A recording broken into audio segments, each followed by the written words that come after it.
तो गाइस आज हम यहाँ पर बात करने वाले हैं ट्राइडेंट शेयर लिमिटेड की। जैसा कि हम सभी को पता है, कोविड के बाद से स्टॉक में एक बहुत बड़ी तेज़ी दिखाई दी थी। पहले ये स्टॉक 2 से 3 रुपए के आसपास ट्रेड करता था और बीच में 2021 में आप कोविड के बाद जो बुल रन आई थी उसमें ये स्टॉक 70 रुपीज़ के आसपास दिखाई दिया था हमें। 70 रुपीज़ के आसपास, जैसा कि हम अभी भी देख सकते हैं, यहाँ का 52 वीक लो 25 है और 52 वीक हाई 50.80 है, जबकि ये स्टॉक इसका ऑल टाइम हाई कुछ 70 रुपीज़ के आसपास था।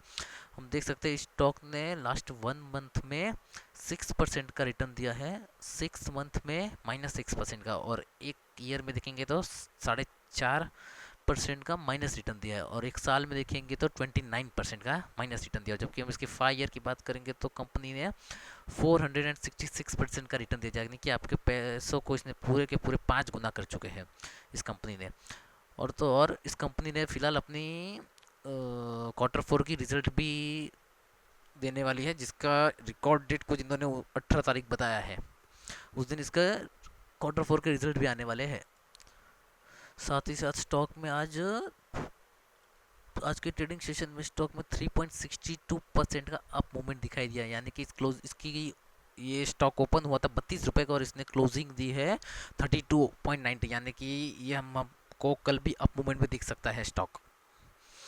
कंपनी टेक्सटाइल के बिजनेस में काफ़ी बड़ा कारोबार है। साथ ही टेक्सटाइल के साथ साथ इस कंपनी का केमिकल और पेपर पेपर यान होती है ना, उसका भी कामकाज है ये, यानी कि bedsheets, chemical company, paper company, सब इसका मतलब बहुत फैला बड़ा कामकाज है। तो गाइज ये मेरे सामने है अप्रैल मंथ के म्यूचुअल फंड्स की बाइंग।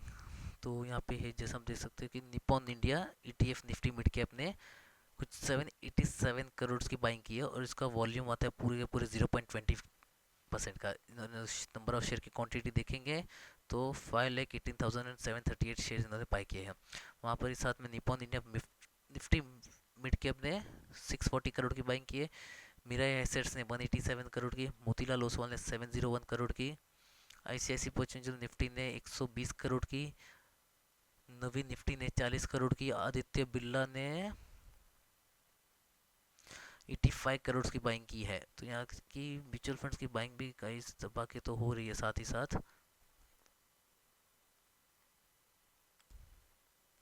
तो चलो भी हम कर लेते हैं ट्राइडेंट शेयर का फंडामेंटल एनालिसिस।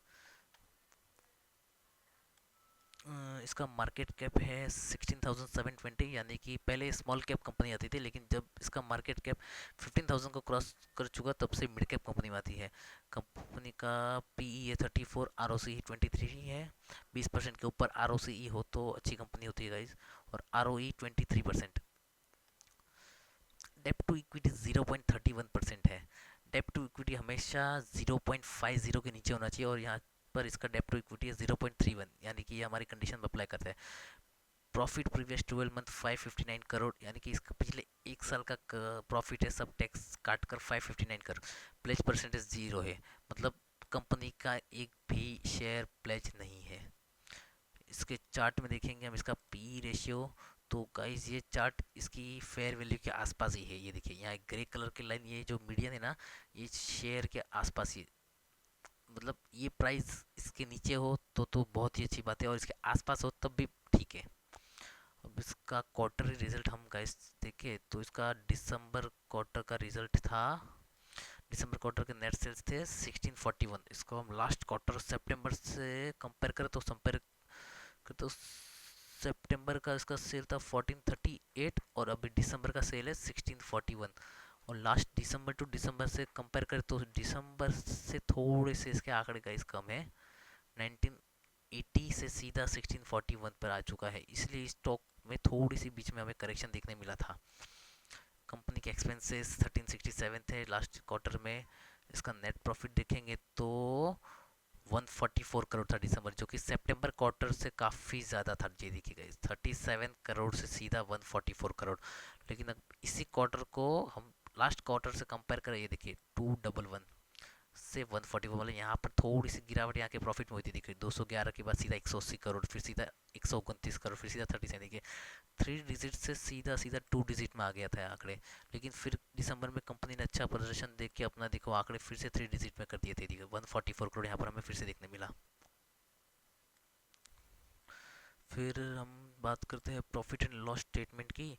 तो ये देखिए गाइस, ये कंपनी 2010 में 1790 का इसका सेल था, फिर 2012 में 2700, 13 में 3300, फिर 3800, फिर से 3700, 3600, 4000। और यहाँ पर हम देख सकते हैं 2021 में कंपनी सीधा 4500, और 2022 जो कि इसके लिए बहुत ही अच्छा साल था, वहाँ पर कंपनी के आंकड़े सीधे सीधे 7000 पर आ गए। ये देखिए 6998।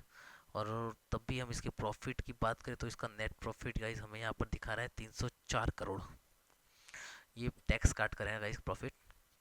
और उसके पहले से हम 2022 का प्रॉफिट देखें तो 340 करोड़, 372 करोड़, 266 करोड़। ये देखिए गाइस, जहाँ पर 2010 और 12 में कंपनी माइनस में चल रही थी, वहाँ पर गाइस इसका प्रॉफिट धीरे धीरे डबल डिजिट, सीधा सीधा थ्री डिजिट में आ चुका है। देखिए यहाँ पर कंपनी माइनस थी, -40 करोड़, फिर उसके प्रॉफिट दो डिजिट में थे, 50 करोड़, 194 करोड़। और यहाँ से सीधे सीधे थ्री डिजिट के देखो आंकड़े हमें दिखने मिल रहे हैं।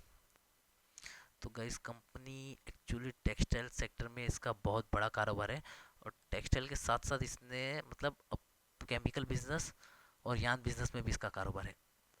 अभी हम इसकी बैलेंस शीट में देखेंगे तो कंपनी के पास टोटल रिजर्व है फिलहाल 3300 के बराबर। और इसका CWIP का इस देखो, ये बहुत बड़ी देखने की बात है। देखो कंपनी के 2022 के सितंबर क्वार्टर में 354 करोड़ कंपनी ने अपने बिजनेस में इन्वेस्ट किया है, मतलब कंपनी और बिजनेस एक्सपांड करने की प्लानिंग कर रही थी। यहाँ पे हमें साफ साफ दिख रहा है CWIP, current work in progress. ये देखिए 354 करोड़, ये देखिए अभी तक के सबसे हाईएस्ट नंबर है। 176 से लेके देख लीजिए 354। मतलब आने वाले टाइम में कंपनी कुछ बड़ा करने वाली है। कंपनी के पास टोटल एसेट्स है 6000 करोड़ के टोटल एसेट्स है। ये देखिए गाइस, इन्वेस्टर में आते हैं मेन प्रमोटर होल्डिंग। गाइस ये सबसे मेन टॉपिक है बराबर। प्रमोटर ने मार्च क्वार्टर में 72% से लेके मार्च में 73%, मतलब ये देखिए कंपनी प्रमोटर ने होल्डिंग बढ़ाई है। यानी कि प्रमोटर को भी पता है कि शेयर अभी उसकी फेयर वैल्यू पे ही। देखिए 72% की प्रमोटर पास होल्डिंग थी, मार्च क्वार्टर में प्रमोटर ने सीधी सीधी होल्डिंग 73% पे बढ़ा दी है। ये देखिए यहाँ पर 73 से कंपनी ने होल्डिंग 72 पर कर दी थी, इसके बाद स्टॉक थोड़ा सा क्रैश हुआ था, करेक्शन आया था। ये देखिए प्रॉफिट बुकिंग हुई थी, जब स्टॉक 70 रुपीज़ पे था तब प्रमोटर की होल्डिंग थी 70, और जब जैसे इन्होंने प्रमोटर की होल्डिंग बढ़ाई वैसे स्टॉक धीरे धीरे करेक्शन आते गया। और यहाँ पर फिर से 72 से प्रमोटर ने अपनी फिर से यहाँ पे इंटरेस्ट दिखाया। ये देखिए 73% हो गई है होल्डिंग।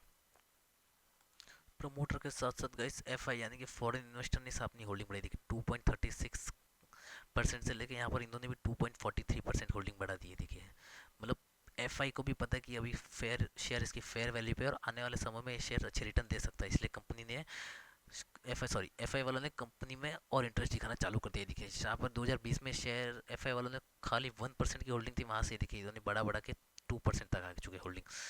DI में होल्डिंग चलो गाइस कंस्टेंट है, 0.4 से 0.4 है।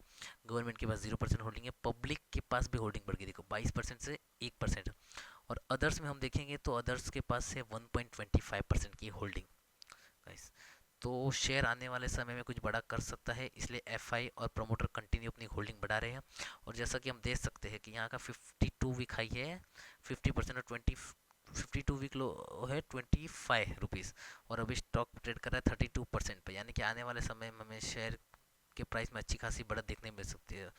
तो गाइस आज का वीडियो यहीं पर ख़त्म होता है। अगर वीडियो आपको पसंद आया तो लाइक कीजिए और सब्सक्राइब कीजिए चैनल को। Thank you.